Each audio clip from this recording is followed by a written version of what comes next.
Monsieur le Président, Madame la Ministre, mes chers collègues, le groupe Lyot nous invite le gouvernement, mais nous invite aussi à réfléchir sur la question de l'hyperconcentration des dépenses du ministère de la Culture en Île-de-France.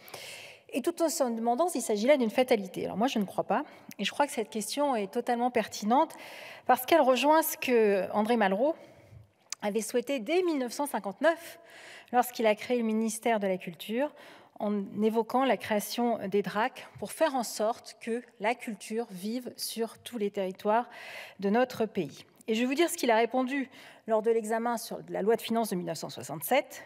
Il faut poursuivre le développement des services régionaux, notamment dans le domaine de l'architecture, mais ne pas éparpiller les crédits. Cette implantation régionale est indispensable, elle est amorcée, elle se poursuivra et permettra d'accentuer la déconcentration. En fait, il avançait sur deux jambes, à la fois déconcentrer et ne pas éparpiller les crédits, parce qu'on sait aussi qu'en matière de création, eh bien, il y a des choix qui doivent être portés.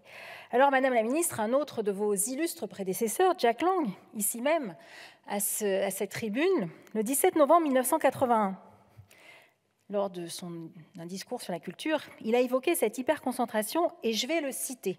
« La culture n'est pas la propriété d'une ville, fût-elle la capitale. Le phénomène est connu, des siècles de centralisation ont trop souvent dépossédé les provinces de leur richesse et de leur dignité. Aujourd'hui encore, telle une pompe aspirante, la capitale draine vers elle artistes, intellectuels et créateurs. On rêve d'un dialogue à 1000 voix et retentit seulement un soliloque. Le pays a tout à gagner à la résurrection des mémoires enfouies et au réveil des imaginations bridées. Fini la culture octroyée d'en haut, même d'une tribune, comme ici ce soir, telles ces miettes de profit que Madame Boucicaut, la dame du bon marché, distribuait jadis au bon peuple. Chaque homme de culture doit aujourd'hui savoir que quel que soit l'endroit où il est né, quel que soit l'endroit où il vit, il a plein droit à poursuivre son œuvre sur place. » Je crois, Madame la Ministre, que tout est dit. Nous avons là deux de vos illustres prédécesseurs, un à droite, un à gauche, vous ne partagez pas les mêmes opinions politiques, mais qui, sur la décentralisation de la culture, se sont pleinement rejoints. Alors, vous savez, j'aime bien les chiffres, donc comme nous invite le groupe Lyot, je suis allée les voir, tout simplement parce qu'ils sont très clairs. Ils sont publiés de manière très claire sur l'Atlas de la culture, publié par votre ministère. Eh bien, que constate-t-on? Sur les 3,8 milliards de crédits de votre ministère, 2,3 milliards vont vers l'Île-de-France, ce qui fait quand même une moyenne de 195 € par habitant, quand en Occitanie, chaque habitant reçoit du ministère de la Culture 24 €. Et je ne parle pas de la Corse, qui n'en reçoit que 13, ou d'autres. Et pour certains, même pour les Outre-mer, les données ne sont pas renseignées, pas toutes. Alors, Madame la Ministre, moi je crois que personne sur ces bancs ne peut se satisfaire de cette situation, parce qu'une hyperconcentration vient en contradiction avec les objectifs même, avec l'essence même de ce qu'est la culture et de ce qui a été défendu par vous-même et par l'ensemble de vos prédécesseurs.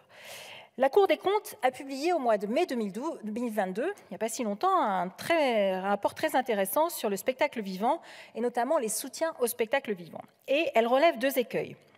Elle dit « Votre administration, je la cite, l'administration centrale, ne dispose pas des outils de collecte et d'exploitation des données permettant d'éclairer utilement l'action publique. » Et ce qu'elle dit aussi, c'est le deuxième écueil, le rôle crucial des DRAC dans la mise en œuvre de la politique du spectacle vivant au niveau régional devrait également être mieux valorisé par l'échelon central du ministère.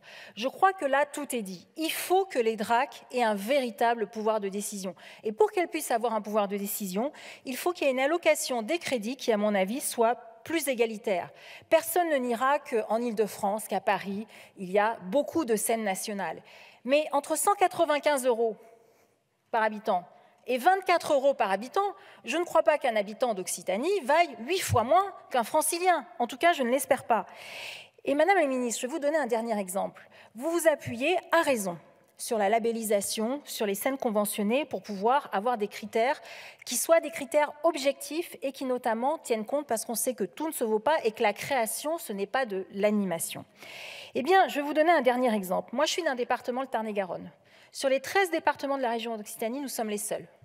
Le seul département à ne pas avoir de scènes conventionnées ou de scènes de skin telles qu'elles sont reconnues par votre ministère.